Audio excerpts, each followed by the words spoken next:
ನಾವಿವತ್ತು ನೋಡ್ತಾ ಇರೋಂಥ ಮೂವಿ ಎಂತದ್ದು ಅಂತಂದ್ರೆ ಒಂದು ಚಿಕ್ಕ ಹುಡುಗಿ ಪ್ರತಿದಿನ ಅವಳ ಕನಸಿನಲ್ಲಿ ಬರ್ತಿರುವಂತ ಒಂದು ಮ್ಯಾಜಿಕಲ್ ಪ್ರಪಂಚಕ್ಕೆ ಹೋಗ್ತಾಳೆ. ಟ್ವಿಸ್ಟ್ ಏನು ಅಂತಂದ್ರೆ ಆ ಮ್ಯಾಜಿಕಲ್ ಪ್ರಪಂಚಕ್ಕೆ ಹೋದಾಗ್ಲೇ ಅವಳಿಗೆ ಗೊತ್ತಾಗೋದು ಆ ಮ್ಯಾಜಿಕಲ್ ಪ್ರಪಂಚ ಬರೀ ಅವಳ ಕನಸಿನಲ್ಲ ಇರೋದು, ನಿಜವಾಗ್ಲೂ ಇದೆ ಅಂತ.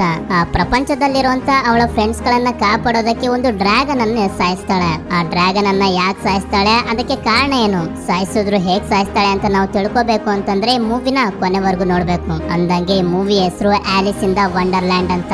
ಸರಿ, ಈಗ ನಾವು ತುಂಬಾ ಟೈಮ್ ವೇಸ್ಟ್ ಮಾಡದೆ ನಮ್ಮ ಮೈನ್ ಸ್ಟೋರಿ ಕಡೆಗೆ ಹೋಗೋಣ. ಮೂವಿಯ ಮೊದಲ ಸೀನ್ ನಲ್ಲಿ ನಮ್ಗೊಬ್ಳು ಚಿಕ್ಕ ಹುಡುಗಿನ ತೋರಿಸ್ತಾರೆ. ಈ ಹುಡುಗಿ ಹೆಸರು ಆಲಿಸ್ ಅಂತ. ಆಲಿಸ್ ತುಂಬಾನೇ ಬೇಜಾರ್ ಮಾಡ್ಕೊಂಡಿರ್ತಾಳೆ. ಯಾಕೆ ಅಂತಂದ್ರೆ ಪ್ರತಿದಿನ ರಾತ್ರಿ ಮಲ್ಕೊಂಡಾಗ ಇವಳಿಗೆ ಒಂದೇ ತರದ ಕನಸು ಬರ್ತಿರುತ್ತೆ. ಆ ಕನಸಿನಲ್ಲಿ ಇವಳೊಂದು ಮ್ಯಾಜಿಕಲ್ ಪ್ರಪಂಚಕ್ಕೆ ಹೋಗ್ತಾಳೆ. ಆ ಮ್ಯಾಜಿಕಲ್ ಪ್ರಪಂಚದಲ್ಲಿ ಬಟ್ಟೆಯನ್ನ ಹಾಕೊಳ್ಳುವಂತ ರ್ಯಾಬಿಟ್, ಯಾವಾಗ್ಲೂ ನಗ್ತಾನೆ ಇರುವಂತ ಬೆಕ್ಕು, ಹಾಗೆ ಮಾತಾಡುವಂತ ಗಿಡ ಮರಗಳೆಲ್ಲ ಇರ್ತವೆ. ಆಲಿಸ್ ನ ತಂದೆ ಏನು ಆಗೋದಿಲ್ಲ, ಎಲ್ಲಾನು ಕೂಡ ಸರಿ ಹೋಗುತ್ತೆ ಅಂತ ಹೇಳಿ ಅವಳಿಗೆ ಸಮಾಧಾನ ಮಾಡಿ ಮಲಗಿಸ್ತಾನೆ. ಹೀಗೆ ನೋಡ್ತಿದ್ದಂಗೆನೆ 13 ವರ್ಷಗಳು ಕಳೆದೋಗ್ತವೆ. ಆಲಿಸ್ ನ ತಂದೆ ಈಗ ಸತ್ತೋಗಿರ್ತಾರೆ. ಆಲಿಸ್ ಈಗಲೂ ಕೂಡ ತುಂಬಾನೇ ಬೇಜಾರ್ ಮಾಡ್ಕೊಂಡಿರ್ತಾಳೆ. ಯಾಕೆ ಅಂತಂದ್ರೆ ಇನ್ನೂ ಕೂಡ ಅವಳಿಗೆ ಒಂದೇ ತರ ಕನಸು ಬೀಳ್ತಿರುತ್ತೆ. ಇದೆಲ್ಲ ಯಾಕೆ ಹೀಗೆ ಆಗ್ತಿದೆ ಅನ್ನೋದು ಆಲಿಸ್ ನ ತಾಯಿಗೂ ಕೂಡ ಗೊತ್ತಿರೋದಿಲ್ಲ. ಆಲಿಸ್ ಹಾಗೂ ಅವಳ ತಾಯಿ ಒಂದು ರಾಯಲ್ ಫ್ಯಾಮಿಲಿಯ ಪಾರ್ಟಿಗೆ ಅಂತ ಹೋಗ್ತಿರ್ತಾರೆ. ತುಂಬಾ ಹೊತ್ತು ಟ್ರಾವೆಲ್ ಮಾಡಿದ್ಮೇಲೆ ಆ ಪಾರ್ಟಿಗೆ ಬಂದು ತಲುಪ್ತಾರೆ. ಆ ಪಾರ್ಟಿಯಲ್ಲಿ ಆಲಿಸ್ ಗಮನಿಸ್ತಾಳೆ, ಗಿಡ ಮರಗಳ ಹಿಂದೆ ಯಾರು ಓಡಾಡ್ತಿರೋ ತರ ಅನ್ಸುತ್ತೆ. ನೋಡಿದ್ರೆ ಪ್ರತಿದಿನ ಅವಳ ಕನಸಿನಲ್ಲಿ ಬರೋಂತ ಬಟ್ಟೆಯನ್ನ ಹಾಕಿರೋ ರ್ಯಾಬಿಟ್. ಆಲಿಸ್ ಕೂಡ ಅದನ್ನ ಹಿಡಿಯೋದಕ್ಕೆ ಅಂತ ಪ್ರಯತ್ನ ಪಡ್ತಾಳೆ. ಆದ್ರೆ ಎಲ್ಲೋ ಅದು ಮಾಯ ಆಗೋಗುತ್ತೆ. ಎಲ್ಲೋ ನನ್ ಭ್ರಮೆ ಇರ್ಬೋದು ಅಂತ ಇವಳು ಕೂಡ ಸುಮ್ನಾಗೋಗ್ತಾಳೆ. ನಂತರ ಆ ಪಾರ್ಟಿಯಲ್ಲಿದ್ದ ಒಬ್ಳು ಹುಡುಗಿ ಇವಳಿಗೆ ಹೇಳ್ತಾಳೆ, ಈ ಪಾರ್ಟಿ ಬೇರೆ ಯಾವ್ದು ಅಲ್ಲ, ಇದು ಆಲಿಸ್ ನ ಎಂಗೇಜ್ಮೆಂಟ್ ಪಾರ್ಟಿ ಅಂತ.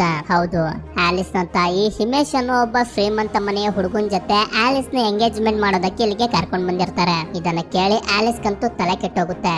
ಯಾಕೆಂತಂದ್ರೆ ಹಿಮೇಶ್ ನ ಕಂಡ್ರೆ ಸ್ವಲ್ಪನೂ ಕೂಡ ಇವಳಿಗೆ ಇಷ್ಟ ಇರೋದಿಲ್ಲ. ನಂತರ ಹಿಮೇಶ್ ಎಲ್ಲರ ಮುಂದೆ ಆಲಿಸ್ ನ ಕೈನ ಹಿಡ್ಕೊಂಡು ಕೇಳ್ತಾನೆ, ನನ್ನನ್ನ ಮದ್ವೆ ಆಗೋದಕ್ಕೆ ನಿನ್ಗೆ ಒಪ್ಪಿಗೆ ಇದೆಯಾ ಅಂತ. ಆಲಿಸ್ ಇನ್ನೇನು ಅವಳ ಡಿಸಿಷನ್ ನ ಹೇಳ್ಬೇಕು ಅಂತ ಅನ್ಕೊಳ್ಳೋಷ್ಟರಲ್ಲಿ ಅವಳಿಗೆ ಮತ್ತೆ ಅದೇ ಮ್ಯಾಜಿಕಲ್ ಪ್ರಪಂಚದ ರ್ಯಾಬಿಟ್ ಕಾಣಿಸುತ್ತೆ. ಆದ್ರಿಂದ ಪಾರ್ಟಿಯನ್ನ ಬಿಟ್ಟು ಆ ರ್ಯಾಬಿಟ್ ನ ಫಾಲೋ ಮಾಡ್ಕೊಂಡು ಹೋಗ್ತಾಳೆ. ಆ ರ್ಯಾಬಿಟ್ ಒಂದು ಮರದ ಹೋಲ್ ಹತ್ರ ಬಂದು ಅಲ್ಲಿ ಮಾಯ ಆಗೋಗುತ್ತೆ. ಆಲಿಸ್ ಅದನ್ನ ನೋಡ್ತಿರ್ಬೇಕಾದ್ರೆ ಸ್ಲಿಪ್ ಆಗಿ ಅವಳು ಕೂಡ ಆ ಹೋಲ್ ಒಳಗಡೆ ಬಿದ್ದೋಗ್ತಾಳೆ. ನಿರಂತರವಾಗಿ ಇವಳು ಬೀಳ್ತಾನೆ ಇರ್ತಾಳೆ. ಯಾಕೆಂತಂದ್ರೆ ಈ ದಾರಿ ಅಷ್ಟು ಉದ್ದ ಇರುತ್ತೆ. ನಂತರ ಹೀಗೆ ಇವಳು ಬೀಳ್ತಾ ಒಂದು ರೂಮ್ ಗೆ ಬಂದು ತಲುಪ್ತಾಳೆ. ಈ ರೂಮ್ ನ ತುಂಬೆಲ್ಲ ಬರೀ ಬಾಗ್ಲುಗಳೇ ಇರ್ತವೆ, ಆದ್ರೆ ಇವೆಲ್ಲ ಲಾಕ್ ಆಗಿರ್ತವೆ. ಅದೇ ಸಮಯಕ್ಕೆ ಆಲಿಸ್ ಗೆ ಒಂದು ಟೇಬಲ್ ನ ಮೇಲೆ ಕೀ ಸಿಗುತ್ತೆ. ಆ ಕೀಯನ್ನ ಎಲ್ಲಾ ಬಾಗ್ಲುಗಳಿಗೆ ಹಾಕಿ ಓಪನ್ ಮಾಡೋದಕ್ಕೆ ಪ್ರಯತ್ನ ಪಡ್ತಾಳೆ. ಆದ್ರೆ ಯಾವ ಬಾಗ್ಲು ಕೂಡ ಓಪನ್ ಆಗೋದಿಲ್ಲ. ಅದೇ ಸಮಯಕ್ಕೆ ಅವಳಿಗೊಂದು ಸಣ್ಣ ಡೋರ್ ಕಾಣಿಸುತ್ತೆ. ಅದನ್ನ ಕೀನ ಸಹಾಯದಿಂದ ಓಪನ್ ಮಾಡಿದಾಗ ಅದು ಓಪನ್ ಆಗುತ್ತೆ. ಆದ್ರೆ ಆ ಡೋರ್ ಎಷ್ಟು ಸಣ್ಣದಾಗಿರುತ್ತೆ ಅಂತಂದ್ರೆ ಆಲಿಸ್ ಅದರಿಂದ ಹೊರಗಡೆ ಹೋಗೋದಕ್ಕಾಗೋದಿಲ್ಲ. ಆದ್ರಿಂದ ತುಂಬಾ ಬೇಜಾರಾಗಿ ಆ ಕೀನ ಮತ್ತೆ ಅದೇ ಟೇಬಲ್ ನ ಮೇಲೆ ಇಡ್ತಾಳೆ. ಆ ಟೇಬಲ್ ನ ಮೇಲೆ ಒಂದು ಸಿರಮ್ ಇರುತ್ತೆ. ಅದ್ರ ಮೇಲೆ ಡ್ರಿಂಕ್ ಮೀ ಅಂತ ಬರ್ದಿರುತ್ತೆ. ಅದನ್ನ ಆಲಿಸ್ ಕುಡಿತಿದ್ದಂಗೆನೆ ಅವಳು ತುಂಬಾ ಸಣ್ಣ ಸೈಜ್ಗೆ ಕನ್ವರ್ಟ್ ಆಗೋಗ್ತಾಳೆ. ಈಗ ಇವಳು ಆ ಸಣ್ಣ ಬಾಗ್ಲಿಂದ ಹೊರಗಡೆ ಹೋಗ್ಬೋದು. ಆದ್ರೆ ಆ ಡೋರ್ ಮತ್ತೆ ಲಾಕ್ ಆಗೋಗಿರುತ್ತೆ. ಕೀನ ಎತ್ಕೊಳ್ಳೋಕೆ ಅಂತ ಹೋಗ್ತಾಳೆ. ಆದ್ರೆ ಕೀ ಟೇಬಲ್ ಮೇಲೆ ಇರುತ್ತೆ, ಅವಳಿಗೆ ಎಟುಕ್ತಿರೋದಿಲ್ಲ. ಅದೇ ಸಮಯಕ್ಕೆ ಅವಳಿಗೊಂದು ಕೇಕ್ ಕಾಣಿಸುತ್ತೆ. ಆ ಕೇಕ್ ನ ಮೇಲೆ ಈಟ್ ಮೀ ಅಂತ ಬರ್ದಿರುತ್ತೆ. ಆ ಕೇಕ್ ಅನ್ನ ಆಲಿಸ್ ತಿಂತಿದ್ದಂಗೆನೆ ಅವಳು ಮೊದ್ಲುಗಿಂತನೂ ತುಂಬಾನೇ ದೊಡ್ಡ ಸೈಜ್ ಗೆ ಕನ್ವರ್ಟ್ ಆಗಿ ಆ ರೂಮ್ ನ ಸೀಲಿಂಗ್ ನ ವರ್ಗು ತಲುಪಿಡ್ತಾಳೆ. ನಂತರ ಆ ಕೀನ ತಗೊಂಡು ಅಲ್ಲೇ ಇದ್ದ ಆ ಸೀರಮ್ ಅನ್ನ ಮತ್ತೆ ಕುಡಿತಾಳೆ. ಇದರಿಂದ ಇವಳು ತುಂಬಾ ಸಣ್ಣ ಸೈಜ್ ಗೆ ಕನ್ವರ್ಟ್ ಆಗಿ ಆ ಸಣ್ಣ ಡೋರ್ ಅನ್ನು ಓಪನ್ ಮಾಡ್ಕೊಂಡು ಆ ರೂಮ್ ಇಂದಾನೆ ಹೊರಗಡೆ ಬರ್ತಾಳೆ. ಬಂದು ನೋಡಿದ್ರೆ ಇದೊಂದು ಬೇರೆನೆ ಪ್ರಪಂಚ. ಈ ಪ್ರಪಂಚ ಬೇರೆ ಯಾವ್ದು ಅಲ್ಲ, ಪ್ರತಿದಿನ ಆಲಿಸ್ ನ ಕನ್ಸಿನಲ್ಲಿ ಒಂದು ಮ್ಯಾಜಿಕಲ್ ಪ್ರಪಂಚ ಬರ್ತಿರುತ್ತಲ್ಲ, ಆ ಮ್ಯಾಜಿಕಲ್ ಪ್ರಪಂಚ ಇದೇನೆ. ಈ ಪ್ರಪಂಚದ ಹೆಸರು ವಂಡರ್ಲ್ಯಾಂಡ್ ಅಂತ. ಹೀಗೆ ಆಲಿಸ್ ಆ ಜಾಗದಲ್ಲಿ ಮುಂದೆ ಬಂದಾಗ ಯಾವ ರ್ಯಾಬಿಟ್ ಅನ್ನ ಫಾಲೋ ಮಾಡ್ಕೊಂಡು ಇವಳು ಇಲ್ಲಿವರೆಗೂ ಬಂದ್ಲು, ಆ ರ್ಯಾಬಿಟ್ ಹಾಗೂ ತುಂಬಾ ತರದ ಜೀವಿಗಳು ಅಲ್ಲಿ ಇರ್ತವೆ. ಈ ಎಲ್ಲಾ ಜೀವಿಗಳು ಪ್ರತಿದಿನ ಆಲಿಸ್ ನ ಕನಸಿನಲ್ಲೇ ಬರ್ತಿರ್ತವೆ. ರ್ಯಾಬಿಟ್ ಗೆ ಅವನ ಫ್ರೆಂಡ್ಸ್ ಗಳೆಲ್ಲ ಹೇಳ್ತಾರೆ, ನೀನ್ ಯಾವ್ದೋ ಬೇರೆ ಆಲಿಸ್ ನ ಕರ್ಕೊಂಡ್ ಬಂದ್ಬಿಟ್ಟಿದ್ಯಾ, ನಾವು ಹುಡುಕ್ತಿರೋಂತ ಆಲಿಸ್ ಇವಳಲ್ಲ ಅಂತ. ಆಗ ಆಲಿಸ್ ಹೇಳ್ತಾಳೆ, ನಾನು ಬೇರೆ ಆಲಿಸ್ ಆಗೋದಕ್ಕೆ ಹೇಗ್ ಸಾಧ್ಯ, ಇದು ನಡೀತಿರೋದು ನನ್ನ ಕನಸಿನಲ್ಲಿ ಅಂತ. ಇಲ್ಲಿ ಆಲಿಸ್ ಅನ್ಕೊಂಡಿರ್ತಾಳೆ, ಇದೆಲ್ಲ ನಡೀತಿರೋದು ನನ್ನ ಕನ್ಸ್ನಲ್ಲಿ, ಇದ್ಯಾವುದು ನಿಜ ಅಲ್ಲ ಅಂತ. ನಂತರ ರ್ಯಾಬಿಟ್ ಹಾಗೂ ಅವನ ಫ್ರೆಂಡ್ಸ್ ಗಳೆಲ್ಲ ಸೇರಿ ಆಲಿಸ್ ನ ಆಬ್ಸಲಮ್ ಅನ್ನೋ ಒಂದು ಕ್ಯಾಟರ್ ಪಿಲ್ಲರ್ ಹತ್ರ ಕರ್ಕೊಂಡು ಹೋಗ್ತಾರೆ. ಆಬ್ಸಲಮ್ ಒಂದು ಮ್ಯಾಜಿಕಲ್ ಕ್ಯಾಲೆಂಡರ್ ನ ತೋರಿಸಿ ಅವಳಿಗೆ ಹೇಳುತ್ತೆ, ಈ ವಂಡರ್ಲ್ಯಾಂಡ್ ಕ್ರಿಯೇಟ್ ಆದಾಗಿಂದ ನಾಶ ಆಗೋವರೆಗೂ ಏನೇನ್ ನಡೆದಿದೆ, ಏನೇನ್ ನಡೆಯುತ್ತೆ ಅನ್ನೋದೆಲ್ಲ ಈ ಕ್ಯಾಲೆಂಡರ್ ನಲ್ಲಿ ಇದೆ. ಈ ಕ್ಯಾಲೆಂಡರ್ ನ ಪ್ರಕಾರ ಒಂದು ಭವಿಷ್ಯವಾಣಿ ಕೂಡ ಇದೆ. ಆಲಿಸ್ ಅನ್ನೋ ಒಂದು ಹುಡುಗಿ ಬಂದು ಜಾಬರ್ ವಾಕಿನ ಸಾಯಿಸಿ ವಂಡರ್ಲ್ಯಾಂಡ್ ಅನ್ನ ಸ್ವತಂತ್ರಗೊಳಿಸ್ತಾಳೆ ಅಂತ. ಜಾಬರ್ ವಾಕಿ ಅಂತಂದ್ರೆ ತುಂಬಾನೇ ಸ್ಟ್ರಾಂಗ್ ಹಾಗೂ ತುಂಬಾನೇ ಕ್ರೂರವಾಗಿರುವಂತ ಒಂದು ಡ್ರ್ಯಾಗನ್. ಆ ಡ್ರ್ಯಾಗನ್ ಅನ್ನ ಸಾಯಿಸೋದು ಸಾಮಾನ್ಯವಾದ ಮಾತೇ ಅಲ್ಲ. ಜಾಬರ್ ವಾಕಿನ ಸಾಯಿಸಬೇಕು ಅಂತಂದ್ರೆ ವಾರ್ಪಸ್ ವಾರ್ಡ್ ಅನ್ನೋ ಕತ್ತಿಯಿಂದ ಮಾತ್ರ ಸಾಧ್ಯ. ಆದ್ರೆ ಆ ಕತ್ತಿ ಈಗ ರೆಡ್ ಕ್ವೀನ್ ಹತ್ರ ಇದೆ. ರೆಡ್ ಕ್ವೀನ್ ಬೇರೆ ಯಾರು ಅಲ್ಲ, ವಂಡರ್ಲ್ಯಾಂಡ್ ಅನ್ನ ತನ್ನ ವಶಕ್ಕೆ ತಗೊಂಡು ರಾಣಿ ಆಗಿರೋಳು. ಈ ರೆಡ್ ಕ್ವೀನ್ ನ ಕಂಡ್ರೆ ವಂಡರ್ಲ್ಯಾಂಡ್ ನಲ್ಲಿ ಯಾರಿಗೂ ಕೂಡ ಆಗೋದಿಲ್ಲ. ಯಾಕೆ ಅಂತಂದ್ರೆ ಇವಳು ಎಲ್ಲಾ ಜೀವಿಗಳನ್ನ ತುಂಬಾ ಕೆಟ್ಟದಾಗಿ ನಡೆಸ್ಕೋತಾಳೆ. ಅಷ್ಟೇ ಅಲ್ಲ, ಈ ಜಾಬರ್ ವಾಕಿ ಅನ್ನೋ ಡ್ರ್ಯಾಗನ್ ಕೂಡ ಇವಳ್ದೇನೆ. ಜಾಬರ್ ವಾಕಿನ ಮುಂದೆ ಇಟ್ಕೊಂಡು ವಂಡರ್ಲ್ಯಾಂಡ್ ನ ಜನರನ್ನ ಹೆದರಿಸಿ ಇವಳು ರಾಣಿ ಆಗಿರೋದಷ್ಟೇ. ಇದೆಲ್ಲ ಗೊತ್ತಾದ್ಮೇಲೆ ಆಲಿಸ್ ಆಬ್ಸಲಮ್ ಹಾಗೂ ಅವನ ಜನರಿಗೆ ಹೇಳ್ತಾಳೆ, ನೀವು ಹುಡುಕ್ತಿರೋಂತ ಆಲಿಸ್ ನಾನಲ್ಲ ಅಂತ. ಅದೇ ಸಮಯಕ್ಕೆ ಅಲ್ಲಿಗೊಂದು ಭಯಂಕರವಾಗಿರುವಂತ ಮಾನ್ಸ್ಟರ್ ಬಂದು ಇವರ ಮೇಲೆಲ್ಲ ಅಟ್ಯಾಕ್ ಮಾಡೋದಕ್ಕೆ ಶುರು ಮಾಡುತ್ತೆ. ಇದು ನನ್ನ ಕನ್ಸ್ನಲ್ಲಿ ಯಾರು ಕೂಡ ನನ್ನ ಸಾಯಿಸೋದಕ್ಕೆ ಆಗೋದಿಲ್ಲ ಅಂತ ಆ ಮಾನ್ಸ್ಟರ್ ಮುಂದೆ ಹಾಗೆ ನಿಂತು ಬಿಡ್ತಾಳೆ. ಅದು ಇನ್ನೇನು ಇವಳ ಮೇಲೆ ಅಟ್ಯಾಕ್ ಮಾಡಬೇಕು ಅಂತ ಅನ್ಕೊಳ್ಳೋ ಅಷ್ಟರಲ್ಲಿ ರಾಬಿಟ್ ಹತ್ರ ಒಂದು ಚಿಕ್ಕ ಇಲಿ ಮರಿ ಇರುತ್ತೆ. ಆ ಇಲಿ ಮರಿ ತನ್ನ ಕತ್ತಿಯಿಂದ ಆ ಮಾನ್ಸ್ಟರ್ ಕಣ್ಗುಡ್ಡೆಯನ್ನ ಕಿತ್ಕೊಂಡು ಓಡೊಂಟೋಗುತ್ತೆ. ನಂತರ ಆಲಿಸ್ ಹಾಗೂ ಅವಳ ಜೊತೆ ಇದ್ದ ಜನರೆಲ್ಲ ಅಲ್ಲಿಂದ ತಪ್ಪಿಸ್ಕೊಂಡು ಹೊರಟೋಗ್ತಾರೆ. ಈ ಮಾನ್ಸ್ಟರ್ ಹಾಗೂ ಸೈನಿಕರು ರೆಡ್ ಕ್ವೀನ್ ಕಡೆಯವ್ರೆ. ನಂತರ ಆ ಜಾಗಕ್ಕೆ ರೆಡ್ ಕ್ವೀನ್ ನ ಹಸ್ಬೆಂಡ್ ಸ್ಟೈನ್ ಬರ್ತಾನೆ. ಸ್ಟೈನ್ ಗೆ ಆ ಮ್ಯಾಜಿಕಲ್ ಕ್ಯಾಲೆಂಡರ್ ಸಿಕ್ಬಿಡುತ್ತೆ. ಇದರಿಂದ ಅವನಿಗೆ ಗೊತ್ತಾಗುತ್ತೆ ಇವ್ರ ಹತ್ರ ಇರೋ ಜಾಬರ್ ವಾಕಿ ಡ್ರ್ಯಾಗನ್ ಅನ್ನ ಆಲಿಸ್ ಅನ್ನೋ ಒಂದು ಹುಡುಗಿ ಸಾಯಿಸ್ತಾಳೆ ಅಂತ. ಈ ವಿಷಯನ ಅವನು ರೆಡ್ ಕ್ವೀನ್ ಗೆ ಹೇಳಿದಾಗ ಆಲಿಸ್ ನ ಹುಡ್ಕೊಂಡು ಕರ್ಕೊಂಡು ಬರೋದಕ್ಕೆ ಸೈನಿಕರಿಗೆ ಹೇಳ್ತಾಳೆ. ರೆಡ್ ಕ್ವೀನ್ ಹತ್ರ ಒಂದು ಡಾಗ್ ಇರುತ್ತೆ. ಈ ಡಾಗ್ ನ ಕಂಪ್ಲೀಟ್ ಫ್ಯಾಮಿಲಿಯನ್ನ ರೆಡ್ ಕ್ವೀನ್ ಕೂಡ ಹಾಕೊಂಡಿರ್ತಾಳೆ. ಹೇಳಿದ ಮಾತನ್ನ ಕೇಳಿಲ್ಲ ಅಂತಂದ್ರೆ ನಿನ್ನ ಫ್ಯಾಮಿಲಿಯನ್ನ ಸಾಯಿಸ್ಬಿಡ್ತೀನಿ ಅಂತ ಈ ಡಾಗ್ ಗೆ ರೆಡ್ ಕ್ವೀನ್ ಹೆದರ್ಸಿರ್ತಾಳೆ. ಆದ್ರಿಂದ ಇಷ್ಟ ಇಲ್ಲ ಅಂದ್ರೂ ಸೈನಿಕರ ಜೊತೆ ಆಲಿಸ್ ನ ಹುಡ್ಕೊಂಡು ಹೋಗುತ್ತೆ. ಈ ಕಡೆ ಆಲಿಸ್ ಕಾಡ್ನಲ್ಲಿ ಒಬ್ಳೆ ತಪ್ಪಿಸ್ಕೊಂಡು ಓಡಾಡ್ತಿರ್ಬೇಕಾದ್ರೆ ಅವಳ ಮುಂದೆ ಸ್ಮೈಲಿ ಫೇಸ್ ಇರುವಂತ ಒಂದು ಕ್ಯಾಟ್ ಬರುತ್ತೆ. ಚಿಕ್ಕ ವಯಸ್ಸಿನಿಂದ ಆಲಿಸ್ ನ ಕನ್ಸ್ನಲ್ಲಿ ಬರ್ತಿರುವಂತ ಬೆಕ್ಕು ಕೂಡ ಇದೇನೆ. ಈ ಬೆಕ್ ನ ಹೆಸರು ಚೆಸ್ ಅಂತ. ಆಲಿಸ್ ಗೆ ಇನ್ನೂ ಕೂಡ ಅನ್ನಿಸ್ತಿರುತ್ತೆ ಇದೆಲ್ಲ ಬರೀ ಕನ್ಸು, ಯಾವ್ದು ನಿಜ ಅಲ್ಲ ಅಂತ. ಚೆಸ್ ಇವಳನ್ನ ಕರ್ಕೊಂಡು ಒಬ್ಬ ವ್ಯಕ್ತಿ ಹತ್ರ ಹೋಗುತ್ತೆ. ಇವನ ಹೆಸರು ಹ್ಯಾಟರ್ ಅಂತ. ಹ್ಯಾಟರ್ ಆಲಿಸ್ ನ ನೋಡಿ ತುಂಬಾನೇ ಸಂತೋಷ ಪಡ್ತಾನೆ. ಯಾಕೆ ಅಂತಂದ್ರೆ ಇವನಿಗೆ ಗೊತ್ತಿದೆ ನಾವೆಲ್ಲರೂ ಕಾಯ್ತಿರುವಂತ ಆಲಿಸ್ ಬೇರೆ ಯಾರು ಅಲ್ಲ ಇವಳೇನೆ ಅಂತ. ಹೀಗೆ ಇವರೆಲ್ಲ ಮಾತಾಡ್ತಿರ್ಬೇಕಾದ್ರೆ ರೆಡ್ ಕ್ವೀನ್ ನ ಹಸ್ಬೆಂಡ್ ಸ್ಟೈನ್ ಹಾಗೂ ಅವಳ ಸೈನಿಕರು ಈ ಕಡೆನೆ ಬರ್ತಿರ್ತಾರೆ. ಆದ್ರಿಂದ ಹ್ಯಾಟರ್ ಒಂದು ಸೀರಮ್ ಅನ್ನ ಆಲಿಸ್ ಗೆ ಕುಡಿಸಿ ಸಣ್ಣ ಸೈಜ್ ಗೆ ಕನ್ವರ್ಟ್ ಮಾಡಿ ಅವಳನ್ನ ಒಂದು ಕಾಫಿ ಜಾರ್ ಒಳಗಡೆ ಬಚ್ಚಿಡ್ತಾನೆ. ಅವರೆಲ್ಲರೂ ಆಲಿಸ್ ನ ಹುಡ್ಕೊಂಡ್ ಬಂದಾಗ ಇಲ್ಲಿ ಯಾರು ಕೂಡ ಬಂದಿಲ್ಲ ಅಂತ ಹೇಳಿ ಅವರನ್ನ ಅಲ್ಲಿಂದ ಕಳಿಸ್ಬಿಡ್ತಾರೆ. ನಂತರ ಇನ್ನು ಕೂಡ ಇಲ್ಲೇ ಇದ್ರೆ ಆಲಿಸ್ ನ ಪ್ರಾಣಕ್ಕೆ ಏನಾದ್ರೂ ಅಪಾಯ ಆಗ್ಬೋದು ಅಂತ ಹ್ಯಾಟರ್ ಆಲಿಸ್ ನ ಕರ್ಕೊಂಡು ವೈಟ್ ಕ್ವೀನ್ ಇರೋಂತ ಜಾಗಕ್ಕೆ ಹೋಗ್ತಿರ್ತಾನೆ. ಈ ವೈಟ್ ಕ್ವೀನ್ ಬೇರೆ ಯಾರು ಅಲ್ಲ, ರೆಡ್ ಕ್ವೀನ್ ವಂಡರ್ಲ್ಯಾಂಡ್ ಅನ್ನ ತನ್ನ ವಶಕ್ಕೆ ತಗೊಳಕ್ ಮುಂಚೆನೆ ವಂಡರ್ಲ್ಯಾಂಡ್ ಗೆ ರಾಣಿ ಆಗಿದ್ದು ಈ ವೈಟ್ ಕ್ವೀನ್. ಅಷ್ಟೇ ಅಲ್ಲ, ಈ ವೈಟ್ ಕ್ವೀನ್ ರೆಡ್ ಕ್ವೀನ್ ನ ತಂಗಿನೇ. ಹ್ಯಾಟರ್ ಆಲಿಸ್ ನ ಕರ್ಕೊಂಡು ಹೋಗ್ತಿರ್ಬೇಕಾದ್ರೆ ಆಲಿಸ್ ಅವನನ್ನ ಕೇಳ್ತಾಳೆ, ಈ ರೆಡ್ ಕ್ವೀನ್ ಯಾರು, ಈ ಜಬರ್ ವಾಕಿ ಯಾರು, ಈ ವಂಡರ್ಲ್ಯಾಂಡ್ ಗೆ ನಿಜವಾಗ್ಲೂ ಏನಾಗಿದೆ ಅಂತ. ಈ ಕತೆ ನೀನ್ ಅನ್ಕೊಂಡಿರೋಷ್ಟು ಚೆನ್ನಾಗಿಲ್ಲ, ನೀನ್ ಕೇಳದೆ ಇರೋದು ಒಳ್ಳೇದು ಅಂತ ಅಂದಾಗ ಏನಾದ್ರೂ ಪರವಾಗಿಲ್ಲ, ನನ್ಗೆ ಪೂರ್ತಿ ವಿಷಯ ಗೊತ್ತಾಗ್ಲೇಬೇಕು ಅಂತ ಆಲಿಸ್ ಹೇಳ್ತಾಳೆ. ಹ್ಯಾಟರ್ ಕೂಡ ಹೇಳೋದಕ್ಕೆ ಶುರು ಮಾಡ್ತಾನೆ. ಮೊದ್ಲು ಈ ವಂಡರ್ಲ್ಯಾಂಡ್ ನಲ್ಲಿ ಎಲ್ಲಿ ನೋಡಿದ್ರು ಬರೀ ಖುಷಿ ಸಂತೋಷನೇ ತುಂಬಿತ್ತು.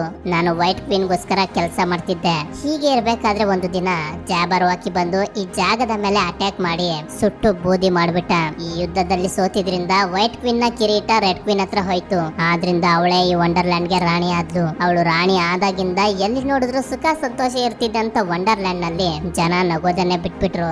ಹಾಗೆ ಅವರ ನೆಮ್ಮದಿಯನ್ನು ಕೂಡ ಕಳ್ಕೊಂಡ್ರು. ಎಲ್ಲಾನು ಮೊದ್ಲಿನ ರೀತಿ ಆಗ್ಬೇಕು ಅಂದ್ರೆ ಅದು ನಿನ್ ಕೈಲಿ ಮಾತ್ರ ಸಾಧ್ಯ ಅಂತ ಹೇಳ್ತಿರ್ಬೇಕಾದ್ರೇನೆ ಹ್ಯಾಟರ್ ಗೆ ಗೊತ್ತಾಗುತ್ತೆ ರೆಡ್ ಕ್ವೀನ್ ಕಳ್ಸಿದಂತ ಸೈನಿಕರು ಹಾಗೆ ಆ ಡಾಗ್ ಇವರಿರೋ ಜಾಗಕ್ಕೆ ಬರ್ತಿದ್ದಾರೆ ಅಂತ. ಹ್ಯಾಟರ್ ಗೆ ಗೊತ್ತಿತ್ತು ಇವರು ತುಂಬಾ ದೂರ ತಪ್ಪಿಸ್ಕೊಂಡು ಹೋಗೋದಕ್ಕೆ ಆಗೋದಿಲ್ಲ ಅಂತ. ಆದ್ರಿಂದ ಆಲಿಸ್ ನ ಅವನ ಟೋಪಿ ಮೇಲೆ ಕುಂತ್ಕೊಳಕ್ ಹೇಳಿ ಆ ಟೋಪಿಯನ್ನ ಎಸ್ತು ಆಲಿಸ್ ನ ನದಿಯನ್ನ ಪಾರ್ ಮಾಡಿಸ್ತಾನೆ. ಆಲಿಸ್ ಅನ್ನು ತಪ್ಪಿಸ್ಕೊತಾಳೆ. ಆದ್ರೆ ಹ್ಯಾಟರ್ ರೆಡ್ ಕ್ವೀನ್ ನ ಸೈನಿಕರಿಗೆ ಸಿಕ್ಬಿಡ್ತಾನೆ. ಆದ್ರಿಂದ ಅವರು ಹ್ಯಾಟರ್ ನ ಬಂಧಿಸ್ಕೊಂಡು ಅಲ್ಲಿಂದ ಹೊರಟೋಗ್ತಾರೆ. ಇದರಿಂದ ಆಲಿಸ್ ಗೆ ತುಂಬಾನೇ ಬೇಜಾರಾಗುತ್ತೆ. ನಂತರ ಹ್ಯಾಟರ್ ನ ಟೋಪಿಯ ಕೆಳಗಡೆ ಮಲ್ಕೊಂಡು ಆ ರಾತ್ರಿಯನ್ನ ಕಳಿತಾಳೆ.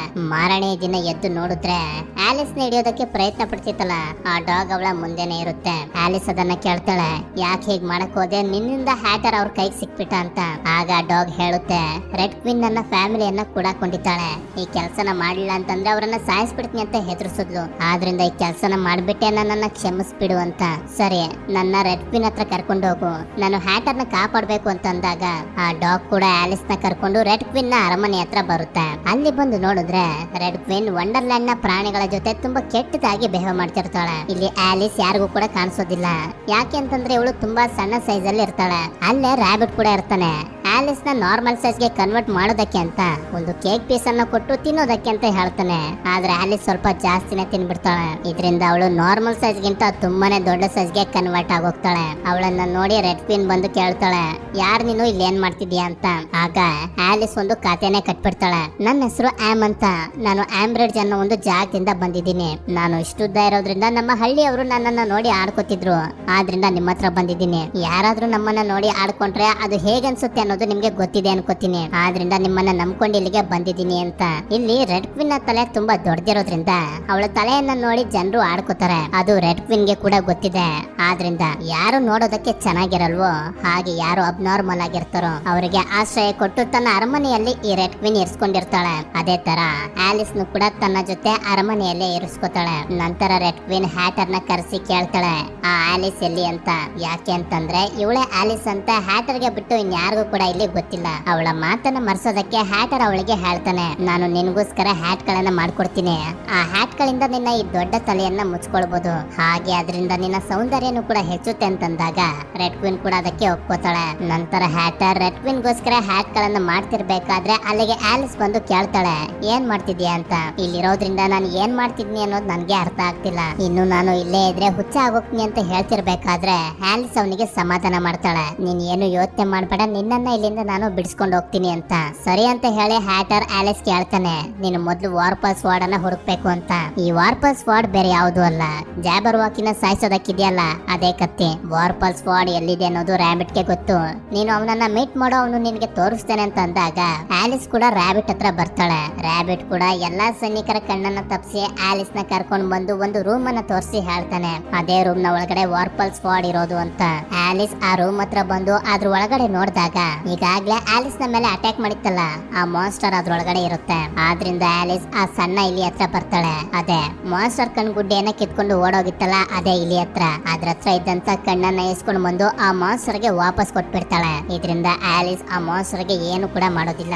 ನಂತರ ವಾರ್ಪಲ್ ಸ್ಕ್ವಾಡ್ ಗೋಸ್ಕರ ಆ ಜಾಗನೆಲ್ಲ ಹುಡುಕಾಡ್ತಿರ್ಬೇಕಾದ್ರೆ ಒಂದು ಬಾಕ್ಸ್ ಕಾಣಿಸುತ್ತೆ. ಆ ಬಾಕ್ಸ್ ಒಳಗಡೆನೆ ವಾರ್ಪಲ್ ಸ್ಕ್ವಾಡ್ ಇರೋದು. ಆದ್ರೆ ಅದು ಲಾಕ್ ಆಗ್ಬಿಟ್ಟಿರುತ್ತೆ. ಎಷ್ಟೇ ಪ್ರಯತ್ನ ಪಟ್ರು ಓಪನ್ ಆಗೋದೇ ಇಲ್ಲ. ಈ ಮಾನ್ಸ್ಟರ್ ಆಲಿಸ್ ನ ಮೇಲೆ ಮೊದಲನೇ ಸಲ ಅಟ್ಯಾಕ್ ಮಾಡಿದಾಗ ಇವಳ ಕೈಯಲ್ಲಿ ಒಂದು ಗಾಯ ಆಗೋಗಿರುತ್ತೆ. ಆ ಗಾಯದ ನೋವು ಜಾಸ್ತಿ ಆಗಿ ಆಲಿಸ್ ಪ್ರಜ್ಞೆ ತಪ್ಪಿ ಅಲ್ಲೇ ಮಲ್ಕೋಬಿಡ್ತಾಳೆ. ಮಾರನೇ ದಿನ ಎದ್ದು ನೋಡಿದಾಗ ಆ ಮಾನ್ಸ್ಟರ್ ಮುಂದೆನೆ ಇರುತ್ತೆ. ಹಾಗೆ ಆಲಿಸ್ ಗಮನಿಸ್ತಾಳೆ ಅದ್ರ ಕತ್ತಲ್ಲಿ ಒಂದು ಕೀ ಇದೆ ಅಂತ. ಆ ಕೀ ಅನ್ನ ತಗೊಂಡು ಬಾಕ್ಸ್ ಅನ್ನ ಓಪನ್ ಮಾಡಿದಾಗ ಆಲಿಸ್ ಗೆ ವಾರ್ಪಲ್ ಸ್ವಾಡ್ ಸಿಗುತ್ತೆ. ನಂತರ ಇವಳು ಆ ಕತ್ತಿನ ತಗೊಂಡು ಹ್ಯಾಟರ್ ಇದ್ದ ಜಾಗಕ್ಕೆ ಬಂದು ಅವನನ್ನ ಬಿಡಿಸ್ಕೊಂಡು ಹೋಗೋದಕ್ಕೆ ನೋಡ್ತಿರ್ಬೇಕಾದ್ರೆ ರೆಡ್ ಕ್ವೀನ್ ಹಸ್ಬೆಂಡ್ ಸ್ಟೇನ್ ಬಂದು ಅದನ್ನ ನೋಡ್ಬಿಡ್ತಾನೆ. ನೀನು ನಾರ್ತ್ ಕಡೆಗೆ ವೈಟ್ ಕ್ವೀನ್ ಇರೋಂತ ಜಾಗಕ್ಕೆ ಹೋಗು ಅಂತ ಹೇಳಿ ಹ್ಯಾಟರ್ ಸ್ಟೇನ್ ನ ಜೊತೆ ಫೈಟ್ ಮಾಡೋದಕ್ಕೆ ಶುರು ಮಾಡ್ತಾನೆ. ಹೀಗೆ ಇವರ ಫೈಟ್ ಎಲ್ಲ ನಡೀತಿರ್ಬೇಕಾದ್ರೆ ಈ ಚಿಕ್ಕ ಇಲಿ ಮರಿ ಮಿಸ್ ಆಗಿ ಆಲಿಸ್ ಇಲ್ಲಿಂದ ಓಡು ಅಂತ ಹೇಳ್ಬಿಡುತ್ತೆ. ಆಗ ಸ್ಟೇನ್ ಗೆ ಗೊತ್ತಾಗೋಗುತ್ತೆ ಆಲಿಸ್ ಬೇರೆ ಯಾರು ಅಲ್ಲ ಇವಳೆ ಅಂತ. ಆದ್ರಿಂದ ಇವಳನ್ನ ಹಿಡಿಯೋದಕ್ಕೆ ಎಲ್ಲಾ ಸೈನಿಕರು ಸುತ್ತುವರೆದಾಗ ಅದೇ ಮಾನ್ಸ್ಟರ್ ಅಲ್ಲಿಗೆ ಬಂದು ಆಲಿಸ್ ನ ಎಲ್ಲಾ ಸೈನಿಕರಿಂದ ಕಾಪಾಡಿ ತನ್ನ ಮೇಲೆ ಕುಣಿಸ್ಕೊಂಡು ಆ ಅರಮನೆಯಿಂದಾನೇ ಹೊರಗಡೆ ಬಂದ್ಬಿಡುತ್ತೆ.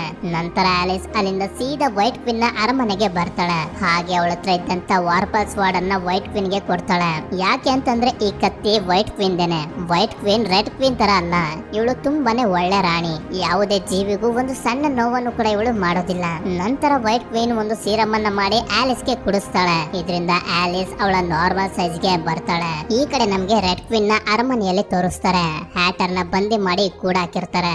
ಆಗ ಅಲ್ಲಿಗೆ ಮ್ಯಾಜಿಕಲ್ ಕ್ಯಾಟ್ ಆಗಿರೋ ಚೆಸ್ ಬಂದು ಹೇಳುತ್ತೆ, ನಾಳೆ ನಾನ್ ನಿನ್ನ ಹ್ಯಾಟ್ ಅನ್ನ ಹಾಕೋಬೇಕು ಅಂತಿದ್ದೀನಿ ಅಂತ. ನಂತರ ನಮ್ಗೆ ಮಾರನೇ ದಿನ ತೋರಿಸ್ತಾರೆ. ರೆಡ್ ಕ್ವೀನ್ ಹ್ಯಾಟರ್ ನ ಕತ್ತನ್ನ ಕತ್ತರಿಸೋದಕ್ಕೆ ಅಂತ ಹೇಳಿರ್ತಾಳೆ. ಕತ್ತನ್ನ ಕತ್ತರಿಸಿದಾಗ ಅವನು ಅಚಾನಕ್ ಆಗಿ ಮಾಯ ಆಗಿ ಅವನ ಟೋಪಿ ಗಾಳಿಯಲ್ಲಿ ತೇಲ್ತಿರುತ್ತೆ. ಆಗ ನಮ್ಗೆ ಗೊತ್ತಾಗುತ್ತೆ ಅಲ್ಲಿದ್ದು ಹ್ಯಾಟರ್ ಅಲ್ಲ ಚೆಸ್ ಅಂತ. ನಂತರ ಹ್ಯಾಟರ್ ರೆಡ್ ಕ್ವೀನ್ ನ ಹಿಂದೆ ಬಂದು ಅವಳಿಗೆ ಹೇಳ್ತಾನೆ, ನಿನ್ ಜೊತೆ ಇರುವಂತ ಜನರ ನಿನ್ಗೆ ಮೋಸ ಮಾಡ್ತಿದ್ದಾರೆ, ಅದು ನಿನ್ಗೆ ಗೊತ್ತಾಗ್ತಿಲ್ವಾ ಅಂತ.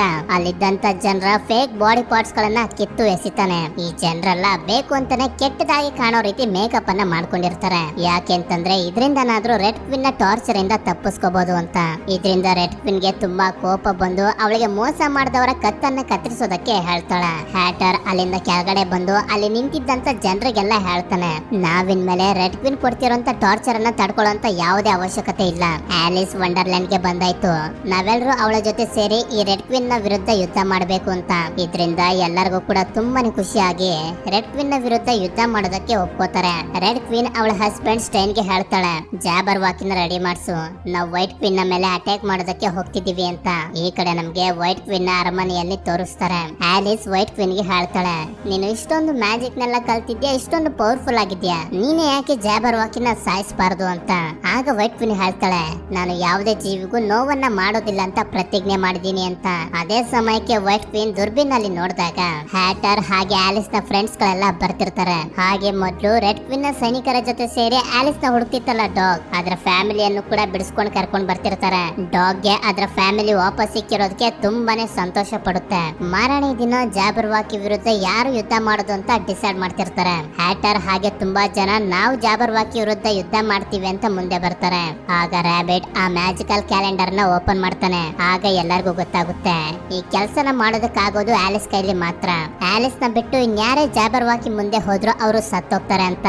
ಆಗ ವೈಟ್ ಕ್ವೀನ್ ಆಲಿಸ್ ಗೆ ಹೇಳ್ತಾಳೆ, ಈ ಕೆಲಸ ನಿನ್ ಕೈಲಿ ಬಿಟ್ರೆ ಇನ್ಯಾರ ಕೈಲೂ ಆಗೋದಿಲ್ಲ, ನೀನು ಬೇರೆಯವ್ರಿಗೋಸ್ಕರ ಬದುಕೋದನ್ನ ಕಲಿಬೇಕು ಅಂತ. ಇದನ್ನೆಲ್ಲ ಕೇಳಿ ಆಲಿಸ್ ಗೆ ತುಂಬಾ ಭಯ ಆಗಿ ಬೇರೆ ಜಾಗಕ್ಕೆ ಓಡ್ ಬಂದ್ಬಿಡ್ತಾಳೆ. ಈಗ್ಲೂ ಕೂಡ ಇವಳಿಗೆ ಅನ್ನಿಸ್ತಿರುತ್ತೆ, ಇದ್ಯಾವ್ದು ನಿಜ ಅಲ್ಲ, ಇದೆಲ್ಲ ನಡೀತಿರೋದು ನನ್ನ ಕನ್ಸಲ್ಲಿ ಅಂತ. ಆಗ ಅಲ್ಲಿಗೆ ಆಪ್ಸಲಮ್ ಬಂದು ಅವಳಿಗೆ ನೆನಪಿಸುತ್ತೆ, ನೀನು ವಂಡರ್ಲ್ಯಾಂಡ್ ಗೆ ಬಂದಿರೋದು ಇದೇ ಮೊದ್ಲಲ್ಲ, ನೀನು ಚಿಕ್ಕವಳಿರ್ಬೇಕಾದ್ರೂ ಕೂಡ ಬಂದಿದ್ದೆ ಅಂತ. ಆಗ ಆಲಿಸ್ಗೂ ಕೂಡ ನೆನಪಾಗುತ್ತೆ ಹೇಗೆ ಅವಳು ಚಿಕ್ಕ ವಯಸ್ಸಿನಲ್ಲಿ ಈ ವಂಡರ್ಲ್ಯಾಂಡ್ ಗೆ ಬಂದಿದ್ಲು ಅಂತ. ಅಂದ್ರೆ ಪ್ರತಿದಿನ ರಾತ್ರಿ ಇವಳಿಗೆ ಬೆಳ್ತಿದ್ದು ಬರೀ ಕನ್ಸಲ್ಲ, ಅವೆಲ್ಲ ನೆನಪುಗಳು. ಆಗ ಆಲಿಸ್ಗೂ ಕೂಡ ಗೊತ್ತಾಗುತ್ತೆ ಈ ವಂಡರ್ಲ್ಯಾಂಡ್ ಹಾಗೆ ಇಲ್ಲಿ ನಡೀತಿರೋದು ಯಾವ್ದು ಕನ್ಸಲ್ಲ, ಇದೆಲ್ಲ ನಿಜಾನೇ ಅಂತ. ಈ ವಿಷಯಗಳೆಲ್ಲ ಗೊತ್ತಾಗ್ತಿದ್ದಂಗೆನೆ ಆಲಿಸ್ ಜಾಬರ್ ವಾಕಿ ಜೊತೆ ಫೈಟ್ ಮಾಡೋದಕ್ಕೆ ರೆಡಿ ಆಗ್ತಾಳೆ. ನಂತರ ಯುದ್ಧ ನಡೆಯುವಂತ ಜಾಗಕ್ಕೆ ರೆಡ್ ಕ್ವೀನ್ ಹಾಗೂ ಅವಳ ಸೈನಿಕರು ಹಾಗೆ ವೈಟ್ ಕ್ವೀನ್ ಆಲಿಸ್ ಎಲ್ಲರೂ ಕೂಡ ಬರ್ತಾರೆ. ವೈಟ್ ಕ್ವೀನ್ ರೆಡ್ ಕ್ವೀನ್ ಹತ್ರ ಬಂದು ಹೇಳ್ತಾಳೆ, ನಾವು ಯುದ್ಧ ಮಾಡುವಂತ ಅವಶ್ಯಕತೆ ಇಲ್ಲ ಅಂತ. ಆದ್ರೆ ಅದಕ್ಕೆ ರೆಡ್ ಕ್ವೀನ್ ಒಪ್ಕೊಳ್ಳೋದಿಲ್ಲ. ಮಲಗಿರುವಂತ ಜಾಬರ್ ವಾಕಿನ ಎಬ್ಸಿ ವೈಟ್ ಕ್ವೀನ್ ನ ಆರ್ಮಿಯ ಮೇಲೆ ಅಟ್ಯಾಕ್ ಮಾಡೋದಕ್ಕೆ ಕಳಿಸ್ತಾಳೆ. ಆಗ ಆಲಿಸ್ ಮುಂದೆ ಬಂದು ಜಾಬರ್ ವಾಕಿಯ ವಿರುದ್ಧ ಯುದ್ಧ ಮಾಡೋದಕ್ಕೆ ಶುರು ಮಾಡ್ತಾಳೆ. ಈ ಡ್ರ್ಯಾಗನ್ ತುಂಬಾನೇ ಸ್ಟ್ರಾಂಗ್ ಆಗಿರೋದನ್ನ ನೋಡಿ ಆಲಿಸ್ ಅನ್ಕೋತಿರ್ತಾಳೆ, ಇದನ್ನ ನನ್ನ ಕೈಲಿ ಸಾಯಿಸೋದಕ್ಕಾಗೋದಿಲ್ಲ ಅಂತ. ಆದ್ರೆ ನಂತರ ಅವಳಿಗೆ ಅವಳೆ ಧೈರ್ಯನ ತುಂಬ್ಕೋತಾಳೆ. ವಂಡರ್ಲ್ಯಾಂಡ್ ಅಂತ ಮ್ಯಾಜಿಕಲ್ ಪ್ರಪಂಚ ಇರ್ಬೇಕಾದ್ರೆ, ಒಂದು ಬೆಕ್ಕು ನಗ್ತಿರ್ಬೇಕಾದ್ರೆ, ಮೊಲ ಬಟ್ಟೆಯನ್ನ ಹಾಕೊಳ್ತಿರ್ಬೇಕಾದ್ರೆ, ಗಿಡ ಮರಗಳೆಲ್ಲ ಮಾತಾಡ್ತಿರ್ಬೇಕಾದ್ರೆ ನನ್ ಕೈಲಿ ಯಾಕೆ ಈ ಡ್ರ್ಯಾಗನ್ ಅನ್ನ ಸಾಯಿಸೋದಕ್ಕಾಗೋದಿಲ್ಲ, ನನ್ನ ಹತ್ರ ಆ ಶಕ್ತಿ ಇದೆ, ಈ ಡ್ರ್ಯಾಗನ್ ಅನ್ನ ನಾನು ಸಾಯಿಸ್ತೀನಿ ಅಂತ ಹೇಳಿ ಜಾಬರ್ ವಾಕಿಯ ವಿರುದ್ಧ ಯುದ್ಧ ಮಾಡೋದಕ್ಕೆ ಶುರು ಮಾಡ್ತಾಳೆ. ರೆಡ್ ಕ್ವೀನ್ ಹಾಗೂ ವೈಟ್ ಕ್ವೀನ್ ನ ಆರ್ಮಿಯ ನಡುವೆನೂ ಕೂಡ ಯುದ್ಧ ನಡೀತಾನೆ ಇರುತ್ತೆ. ಆಲಿಸ್ ಪಾಳು ಬಿದ್ದಿರುವಂತ ಒಂದು ಬಿಲ್ಡಿಂಗ್ ನ ಮೇಲೆ ಹೋಗಿ ನಿಂತ್ಕೋತಾಳೆ. ಆ ಡ್ರ್ಯಾಗನ್ ಅಲ್ಲೂ ಕೂಡ ಬಂದು ಅವಳ ಮೇಲೆ ಅಟ್ಯಾಕ್ ಮಾಡೋದಕ್ಕೆ ಶುರು ಮಾಡುತ್ತೆ. ಹೀಗೆ ಫೈಟ್ ಮಾಡ್ತಾ ಮಾಡ್ತಾ ಆಲಿಸ್ ವಾರ್ಪಲ್ ಸ್ವಾಡ್ ಇಂದ ಆ ಜಾಬರ್ ವಾಕಿ ಕತ್ತನ್ನ ಕತ್ತರಿಸ್ಬಿಡ್ತಾಳೆ. ಇದರಿಂದ ನಡೀತಿದ್ದಂತ ಯುದ್ಧನೂ ಕೂಡ ನಿಂತೋಗುತ್ತೆ. ರೆಡ್ ಕ್ವೀನ್ ನ ಜೊತೆ ಇದ್ದ ಸೈನಿಕರೆಲ್ಲ ಜಾಬರ್ ವಾಕಿಗೆ ಹೆದರ್ಕೊಂಡು ರೆಡ್ ಕ್ವೀನ್ ಏನೇ ಹೇಳಿದ್ರು ಅದನ್ನ ಕೇಳ್ತಿದ್ರು. ಈಗ ಜಾಬರ್ ವಾಕಿ ಸತ್ತೋಗಿರೋದ್ರಿಂದ ಯಾರಿಗೂ ಯಾವುದೇ ಭಯ ಇರೋದಿಲ್ಲ. ಆದ್ರಿಂದ ಎಲ್ಲಾ ಸೈನಿಕರು ರೆಡ್ ಕ್ವೀನ್ ಇಂದ ಫ್ರೀ ಆಗ್ತಾರೆ. ಯುದ್ಧದಲ್ಲಿ ರೆಡ್ ಕ್ವೀನ್ ಸೋತಿದ್ರಿಂದ ಮತ್ತೊಂದ್ಸಲ ವೈಟ್ ಕ್ವೀನ್ ವಂಡರ್ಲ್ಯಾಂಡ್ ನ ರಾಣಿ ಆಗ್ತಾಳೆ. ರಾಣಿ ಆಗ್ತಿದ್ದಂಗೆನೆ ರೆಡ್ ಕ್ವೀನ್ ಹಾಗೂ ಸ್ಟೈನ್ ನ ಅರೆಸ್ಟ್ ಮಾಡಿಸ್ತಾಳೆ. ಹಾಗೆ ರೆಡ್ ಕ್ವೀನ್ ಹಾಗೂ ಸ್ಟೈನ್ ನ ಜೊತೆ ವಂಡರ್ಲ್ಯಾಂಡ್ ನಲ್ಲಿ ಯಾರು ಕೂಡ ಮಾತಾಡಬಾರ್ದು ಅಂತಾನು ಆರ್ಡರ್ ಮಾಡ್ತಾಳೆ. ನಂತರ ವೈಟ್ ಕ್ವೀನ್ ಆಲಿಸ್ ಹತ್ರ ಬಂದು ಅವಳಿಗೆ ಜಾಬರ್ ವಾಕಿ ರಕ್ತನ ಕೊಟ್ಟು ಹೇಳ್ತಾಳೆ, ನೀನು ಬೇಕು ಅಂತಂದ್ರೆ ಈ ರಕ್ತನ ಕುಡಿದು ನಿಮ್ಮ ಪ್ರಪಂಚಕ್ಕೆ ನೀನು ಹೋಗ್ಬೋದು, ಅಥವಾ ನಿನ್ಗೆ ಇಲ್ಲೇ ಇರಬೇಕು ಅಂತ ಇಷ್ಟ ಇತ್ತು ಅಂತಂದ್ರೆ ಇಲ್ಲೇ ಇರ್ಬೋದು, ಆಯ್ಕೆ ನಿನಗ್ ಬಿಟ್ಟಿದ್ದು ಅಂತ. ಹ್ಯಾಟರ್ ಆಲಿಸ್ ಗೆ ವಂಡರ್ಲ್ಯಾಂಡ್ ನಲ್ಲಿ ಇರೋದಕ್ಕೆ ಹೇಳ್ತಾನೆ. ಆದ್ರೆ ಅದಕ್ಕೆ ಆಲಿಸ್ ಒಪ್ಕೊಳ್ಳೋದಿಲ್ಲ. ನನಗೆ ನನ್ನ ಪ್ರಪಂಚದಲ್ಲಿ ಇನ್ನೂ ಕೂಡ ತುಂಬಾ ಕೆಲಸಗಳಿವೆ, ನಾನ್ ಮತ್ತೆ ಇಲ್ಲಿಗೆ ಬಂದೇ ಬರ್ತೀನಿ ಅಂತ ಹೇಳಿ ಜಾಬರ್ ವಾಕಿ ರಕ್ತನ ಕುಡಿತಾಳೆ. ಇದರಿಂದ ಆಲಿಸ್ ಯಾವ ಹೋಲಿಂದ ವಂಡರ್ಲ್ಯಾಂಡ್ ಗೆ ಹೋಗಿದ್ಲು ಅದೇ ಹೋಲಿಂದ ಮತ್ತೆ ನಾರ್ಮಲ್ ಪ್ರಪಂಚಕ್ಕೆ ಬರ್ತಾಳೆ. ಆಲಿಸ್ ವಂಡರ್ಲ್ಯಾಂಡ್ ನಲ್ಲಿ ತುಂಬಾ ದಿನಗಳನ್ನ ಕಳೆದಿರ್ತಾಳೆ. ಆದ್ರೆ ನಾರ್ಮಲ್ ಪ್ರಪಂಚದಲ್ಲಿ ಅವಳಿಗೆ ಟೈಮ್ ಫ್ರೀಸ್ ಆಗೋಗಿರುತ್ತೆ. ಅಂದ್ರೆ ಇವಳು ವಂಡರ್ಲ್ಯಾಂಡ್ ಗೆ ಯಾವ ಟೈಮ್ ಗೆ ಹೋಗಿದ್ಲು ಅದೇ ಟೈಮ್ ಗೆ ವಾಪಸ್ ಬರ್ತಾಳೆ. ಹಿಮೇಶ್ ಇನ್ನೂ ಕೂಡ ಆಲಿಸ್ ಮದ್ವೆಗೆ ಒಪ್ಕೋತಾಳೋ ಇಲ್ವೋ ಅಂತ ಕಾಯ್ತಾ ನಿಂತಿರ್ತಾನೆ. ಆಗ ಅಲ್ಲಿಗೆ ಆಲಿಸ್ ಬಂದು ಅವನಿಗೆ ಹೇಳ್ತಾಳೆ, ನಾವಿಬ್ರು ಒಬ್ರಿಗೊಬ್ರು ಸರಿ ಇಲ್ಲ, ನಾವಿಬ್ರು ಮದ್ವೆ ಆದ್ರೆ ಯಾವತ್ತೂ ಕೂಡ ಸಂತೋಷವಾಗಿರೋದಿಲ್ಲ, ಆದ್ರಿಂದ ನನ್ನ ಕ್ಷಮಿಸ್ಬಿಡು ಅಂತ. ಹಾಗೆ ಅವಳ ತಾಯಿ ಹತ್ರ ಬಂದು ಹೇಳ್ತಾಳೆ, ನೀವೇನು ಯೋಚನೆ ಮಾಡೋದಕ್ಕೆ ಹೋಗ್ಬೇಡಿ, ನಾನು ಜೀವನದಲ್ಲಿ ಏನಾದ್ರೂ ಒಂದು ಒಳ್ಳೆದನ್ನ ಹುಡ್ಕೋತೀನಿ ಅಂತ. ಇಲ್ಲಿ ಹಿಮೇಶ್ ನ ತಂದೆ ಹಾಗೂ ಆಲಿಸ್ ನ ತಂದೆ ಫ್ರೆಂಡ್ಸ್ ಹಾಗೂ ಬಿಸ್ನೆಸ್ ಪಾರ್ಟ್ನರ್ಸ್ ಗಳಾಗಿರ್ತಾರೆ. ಆದ್ರೆ ಈಗ ಆಲಿಸ್ ನ ತಂದೆ ಬದುಕಿಲ್ಲ, ಆದ್ರಿಂದ ಆಲಿಸ್ ಹಿಮೇಶ್ ನ ತಂದೆಗೆ ಹೇಳ್ತಾಳೆ, ನಮ್ಮ ತಂದೆ ಸಮುದ್ರದ ಮೂಲಕ ನಮ್ಮ ವ್ಯಾಪಾರವನ್ನ ಎಕ್ಸ್ಪ್ಯಾಂಡ್ ಮಾಡ್ಬೇಕು ಅಂತ ಆಸೆನ ಇಟ್ಕೊಂಡಿದ್ರು, ಅವ್ರ ಆಸೆನ ನಾನ್ ಪೂರೈಸ್ತೀನಿ, ನಮ್ಮ ವ್ಯಾಪಾರವನ್ನ ಚೈನಾದಲ್ಲಿ ಶುರು ಮಾಡ್ಬೇಕು ಅಂತಿದ್ದೀನಿ ಅಂತ ಅಂದಾಗ ಹಿಮೇಶ್ ನ ತಂದೆನೂ ಕೂಡ ತುಂಬಾ ಖುಷಿಯಿಂದಾನೇ ಒಪ್ಕೋತಾರೆ. ನಂತರ ನಮ್ಗೆ ಈ ಮೂವಿಯ ಕೊನೆಯ ಸೀನ್ ಅಲ್ಲಿ ತೋರಿಸ್ತಾರೆ, ಆಲಿಸ್ ಒಂದು ಶಿಪ್ ನಲ್ಲಿ ಚೈನಾ ಕಡೆಗೆ ತನ್ನ ಜರ್ನಿಯನ್ನ ಸ್ಟಾರ್ಟ್ ಮಾಡ್ತಿರ್ತಾಳೆ. ಇದಕ್ಕೆ ಅವಳ ಫ್ಯಾಮಿಲಿ ಅವರ ಸಪೋರ್ಟ್ ಕೂಡ ಇರುತ್ತೆ. ಹೀಗೆ ಆಲಿಸ್ ಅವಳ ಜರ್ನಿಯನ್ನ ಸ್ಟಾರ್ಟ್ ಮಾಡಿದಾಗ ಒಂದು ಚಿಟ್ಟೆ ಬಂದು ಅವಳ ಭುಜದ ಮೇಲೆ ಕುತ್ಕೊಳ್ಳುತ್ತೆ. ಆಗ ಅವಳಿಗೆ ಗೊತ್ತಾಗುತ್ತೆ ಈ ಚಿಟ್ಟೆ ಬೇರೆ ಯಾರು ಅಲ್ಲ, ಕ್ಯಾಟರ್ ಪಿಲ್ಲರ್ ಆಗಿದ್ದಂತ ಆಬ್ಸಲಮ್ ಅಂತ. ಹ್ಯಾಪಿ ಎಂಡಿಂಗ್ ನ ಜೊತೆಗೆ ಈ ಅಮೇಜಿಂಗ್ ಆಗಿರುವಂತ ಮೂವಿನೂ ಕೂಡ ಎಂಡ್ ಆಗುತ್ತೆ. ಈ ಮೂವಿಯ ಪಾರ್ಟ್ 2 ಕೂಡ ಇದೆ. ನಿಮ್ಗೇನಾದ್ರೂ ಆ ಮೂವಿನೂ ಬೇಕು ಅಂತಂದ್ರೆ ನನಗೆ ಕಮೆಂಟ್ ಮಾಡಿ ತಿಳಿಸಿ, ಆದಷ್ಟು ಬೇಗ ಆ ಮೂವಿನೂ ಕೂಡ ಎಕ್ಸ್ಪ್ಲೇನ್ ಮಾಡ್ಬಿಡ್ತೀನಿ. ವಿಡಿಯೋ ಇಷ್ಟ ಆಗಿತ್ತು ಅಂತಂದ್ರೆ ಲೈಕ್ ಮಾಡಿ. ಸಿಗೋಣ ಮತ್ತೊಂದು ಅಮೇಜಿಂಗ್ ವಂಡರ್ಫುಲ್ ಆಗಿರುವಂತ ಮೂವಿ ಜೊತೆಗೆ.